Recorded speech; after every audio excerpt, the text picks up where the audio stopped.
Good morning, dear students. Today we are going to study about the chapter metals and non-metals. As we have seen that metals are used in various purposes at our home, in industries, in making machines, in making coins, in making jewelries, and likewise the non-metal carbon, hydrogen, oxygen.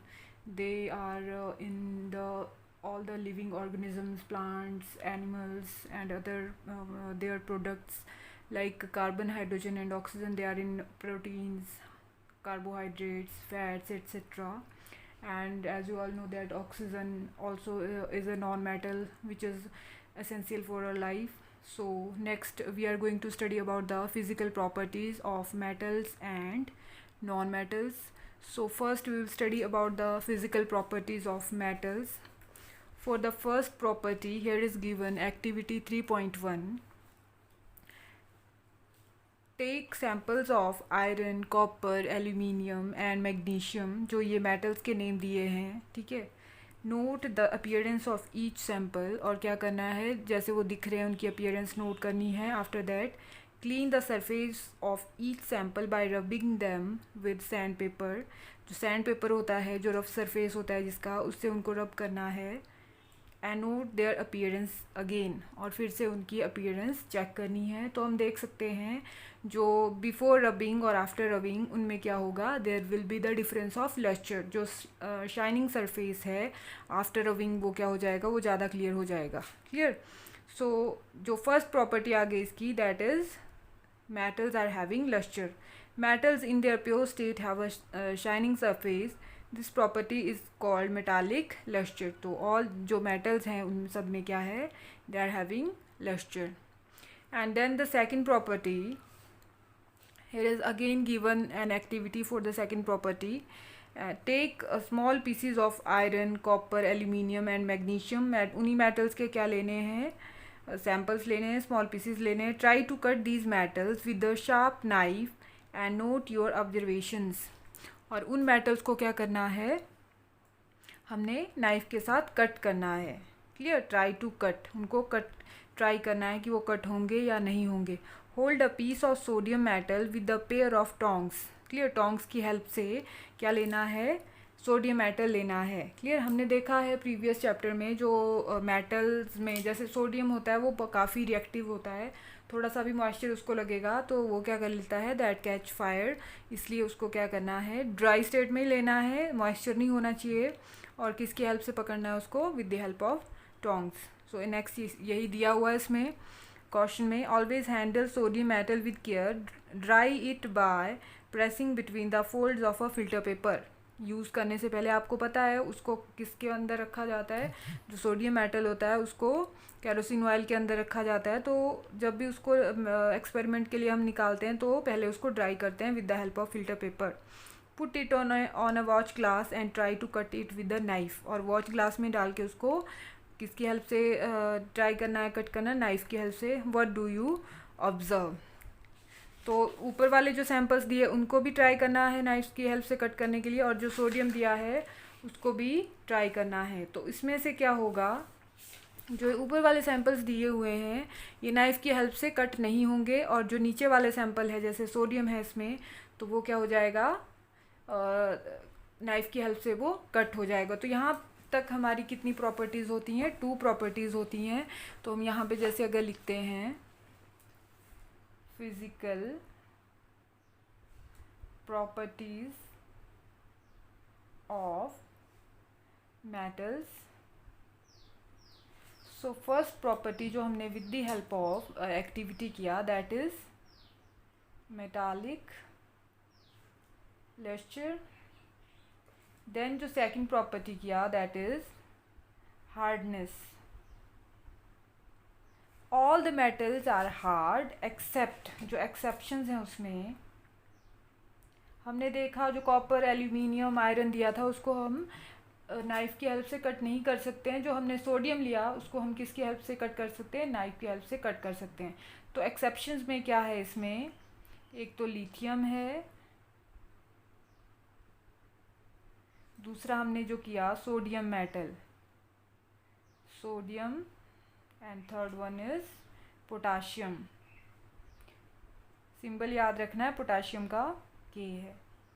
तो ये वो 3 metals हैं जिनको हम knife की help से cut कर सकते हैं। तो ये 2 एक्टिविटीज़ हैं जिसको हम देखते हैं जब हम उसको लैब में करते हैं। तो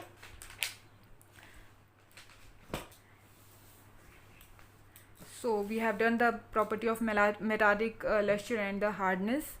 Then the activity 3 is before activity 3.3, यहाँ पे देख लो जो इसका दिया हुआ है।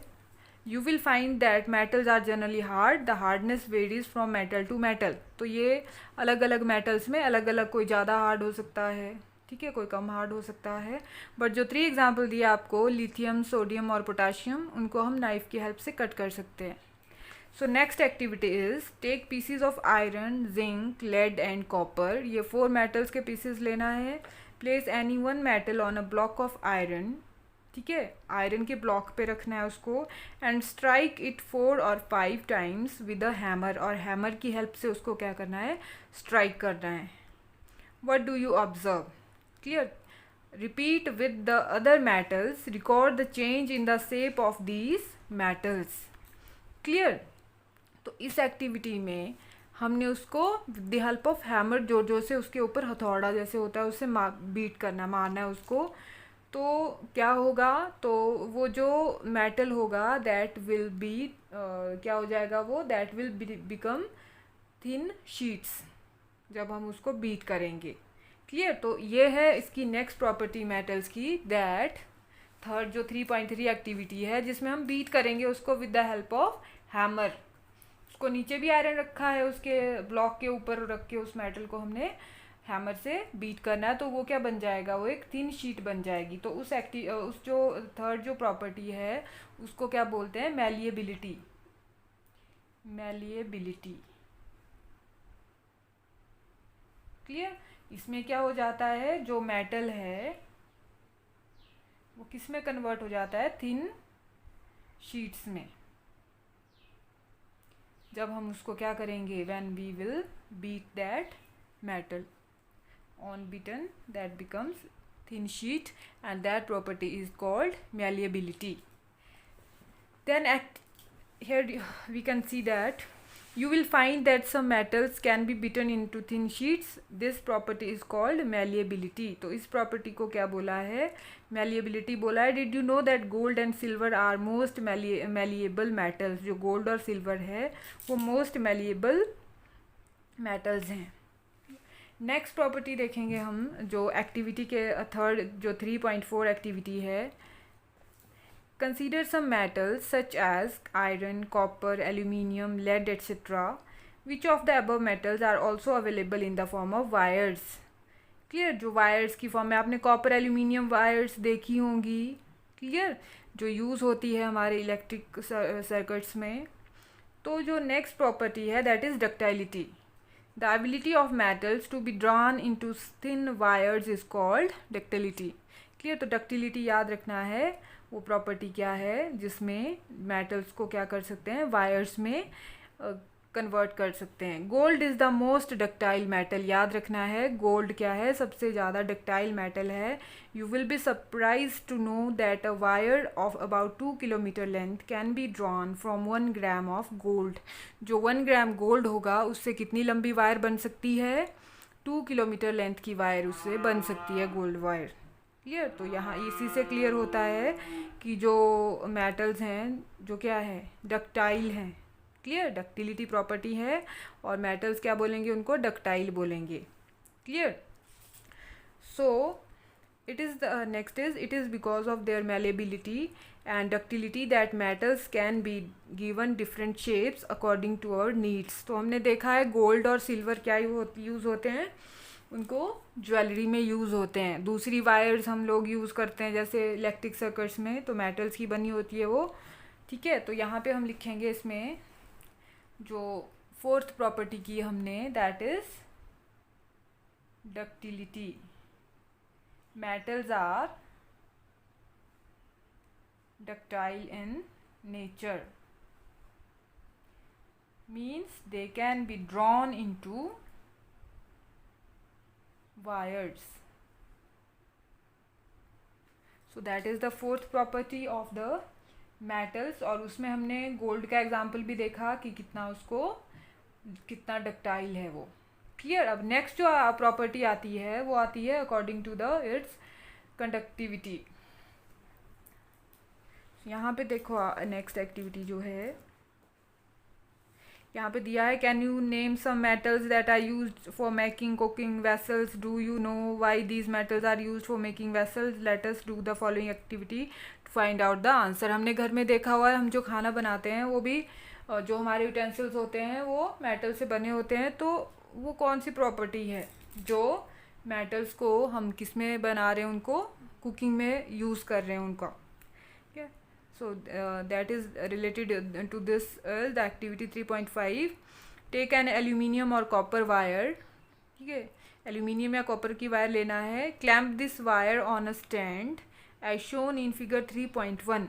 तो ये स्टैंड है, ठीक है, ये स्टैंड है और ये क्लैम्प की हेल्प से उस मेटल वायर को क्या किया हुआ है, यहाँ पे अटैच किया हुआ है, होल्ड किया हुआ है। क्लियर। इस क्लैंप ने इस मेटल वायर को होल्ड किया हुआ है और साथ में इसमें क्या लगाया हुआ है, pin with the help of wax. Clear. जो इसका फ्री एंड है वायर का, यहाँ पे आप देख सकते हो बर्नर की हेल्प से इसको हीट कर रहे हैं। तो यहाँ पे नेक्स्ट देखेंगे, fix a pin to the free end of the wire using wax. तो वैक्स की हेल्प से इस पिन को इसके साथ क्या करना है, अटैच करना है। Heat the wire with the spirit lamp, इसको क्या बोलते हैं, स्पिरिट लैम्प बोलते हैं, जो आप लैब में यूज़ करते हैं। And heat the wire with the spirit lamp. Candle और बर्नर, किसी के साथ भी आप इसको कर सकते हो, बर्नर की हेल्प से या कैंडल की हेल्प से या स्पिरिट लैम्प की हेल्प से, ठीक है। Where it is clamped, what do you observe after some time, note your observations, does the metal wire melt. Clear. तो यहाँ पे क्या होगा, जो आफ्टर सम टाइम जैसे हीट बर्नर की हेल्प से इसको हीट कर रहे हैं तो ये हीट को क्या करेगी, कंडक्ट करेगी। मेटल्स जो हैं they are the good conductors of heat, ठीक है। और जो यहाँ पे ये पिन लगा है वैक्स की हेल्प से, ये क्या हो जाएगा, यहाँ से डिटैच हो जाएगा। Clear. So the above activity shows that metals are good conductors of heat and have high melting points। और उनका क्या है, मेल्टिंग पॉइंट हाई है। एकदम से मेल्ट नहीं होगा, ये वैक्स तो मेल्ट कर जाएगा यहाँ पे क्योंकि उसका मेल्टिंग पॉइंट कम है, बट मेटल्स का मेल्टिंग पॉइंट हाई होता है तो यहाँ पे ये मेल्ट नहीं करेगा। The best conductors of heat are silver and copper. तो याद रखना है जो बेस्ट कंडक्टर है वो क्या है, सिल्वर और कॉपर है। Lead and mercury are comparatively poor conductors of heat. Lead और मर्करी क्या है, पुअर कंडक्टर्स ऑफ हीट है, ठीक है। तो यही रीज़न है जो यूज़ होता है, जो कॉपर यूज़ होता है इलेक्ट्रिक वायर्स में। सिल्वर क्यों नहीं यूज़ होता है, क्योंकि सिल्वर कॉस्टली है कॉपर से महंगा है सिल्वर, इसलिए कॉपर को यूज़ करते हैं जो है उसमें वायर्स में। तो यहाँ पे हमारी कौन सी प्रॉपर्टी होती है, फिफ्थ जो प्रॉपर्टी है, metals are good conductors of heat. Good conductors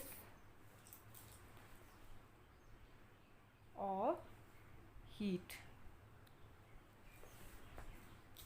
next जो एक्टिविटी है that is related to the next जो फिजिकल प्रॉपर्टी रहेगा हमारा मेटल्स का, activity 3.6। Set up an electric circuit as shown in figure 3.2। आपने 6th क्लास से electric circuit बनाया हुआ है, ठीक है, लैब में देखा हुआ है, तो आपको क्लियर है। उसमें बैटरी होती है, बल्ब होता है, इलेक्ट्रिक वायर्स होती हैं, इलेक्ट्रिक स्विच होता है, ठीक है। और यहाँ पे जो क्लिप्स लगाए हुए हैं वो उस सैंपल को टेस्ट करने के लिए लगाए हुए हैं। क्लियर। मेटल का जो सैंपल लेंगे।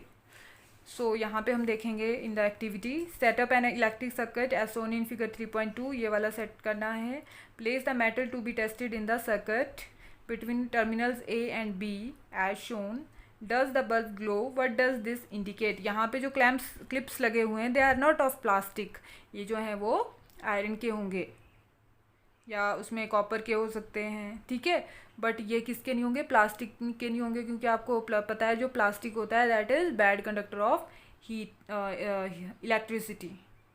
जो मेटल होगा यही यूज़ होगा इसमें। तो हम यहाँ पे जो ए और बी टर्मिनल दिए हैं यहाँ पे डिफरेंट मेटल्स के सैंपल को लेंगे और टेस्ट करेंगे। क्लियर? तो मेटल्स क्या हैं? They are good conductors of electricity. और जब भी हम यहाँ पे कोई मेटल रखेंगे, मान लो हमने आयरन रखा है इन दोनों के बीच में, तो अब भी बल्ब ग्लो करेगा। क्लियर? तो मेटल्स क्या हैं? They are good conductors of electricity. अगर यहाँ पे मैं इरेजर रख दूँ जो आप यूज़ करते हैं, तो क्या ये बल्ब ग्लो करेगा? ये बल्ब ग्लो नहीं करेगा उस केस में। तो यहाँ पे जब हम मेटल्स रखेंगे तभी ये बल्ब ग्लो करेगा। और ये हमारा जो नेक्स्ट प्रॉपर्टी है मेटल्स की उसको बताता है that metals are good conductors of electricity. तो यहाँ पे हम लिख लेंगे इसका 6th जो प्रॉपर्टी है मेटल्स की, metals are good conductors of electricity।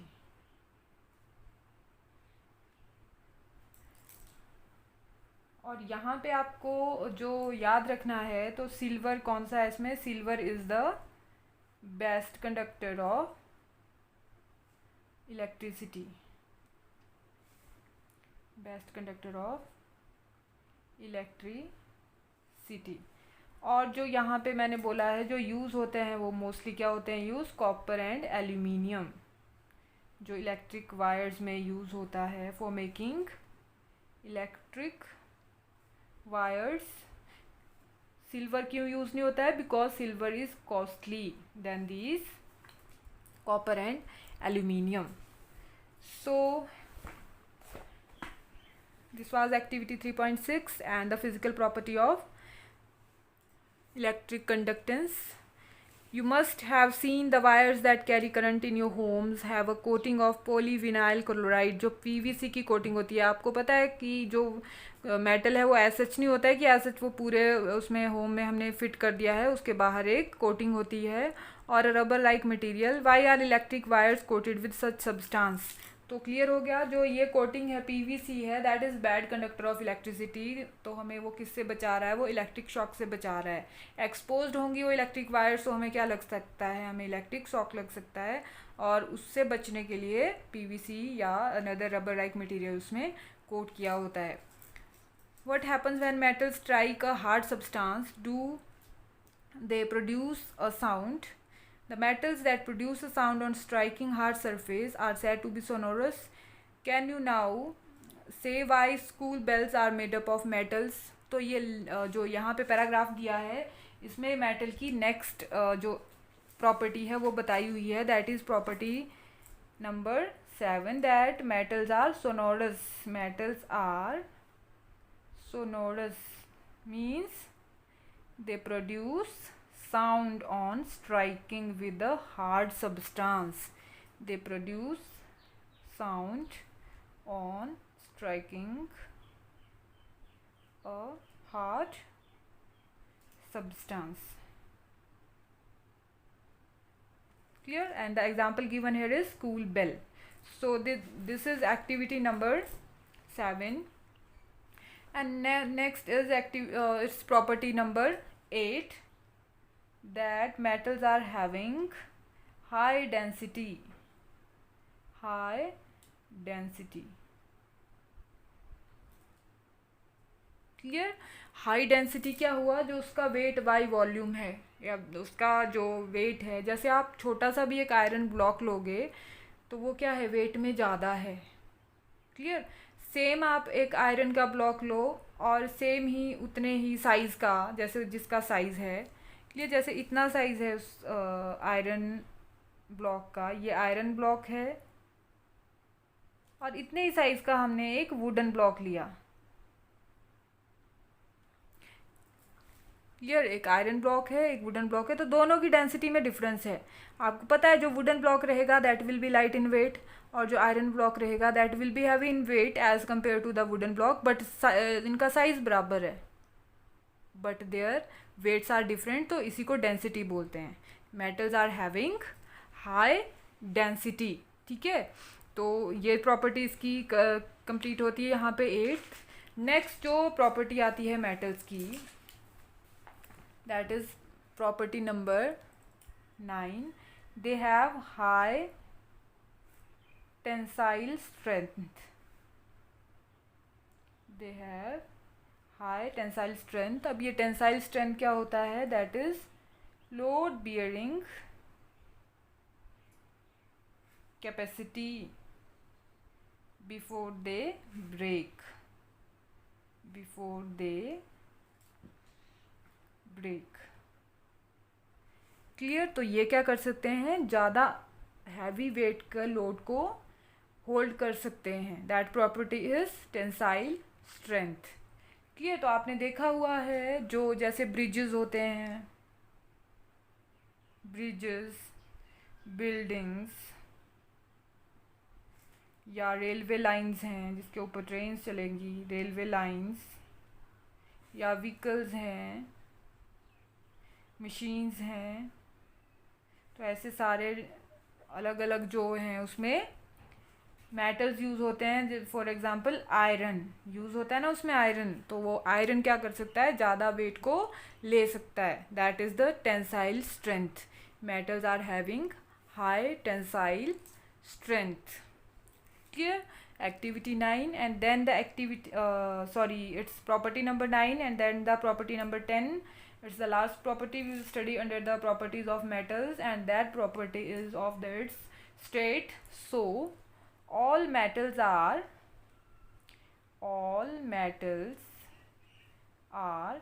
solids except mercury. सभी मेटल सॉलिड स्टेट में एग्जिस्ट करते हैं एक्सेप्ट मरकरी। याद रखना है, ये एग्जाम्पल पूछा जाता है एग्जाम में। Which is a liquid metal. आपने देखा है थर्मामीटर में कहाँ यूज़ होता है मरकरी? आपने थर्मामीटर में देखा हुआ है to measure our body temperature, जैसे क्लिनिकल थर्मामीटर है, तो वहाँ पे कौन सा मेटल है? वो मरकरी मेटल है। वो that always exist in liquid state. Temperature बाहर चाहे कोई भी हो, उसके ऊपर कोई फ़र्क नहीं पड़ता है, क्योंकि वो मेटल है किस स्टेट में एग्जिस्ट करता है वो? That exist in liquid states. So that is all about the physical properties of metals. Next we will study about the physical properties of non-metals.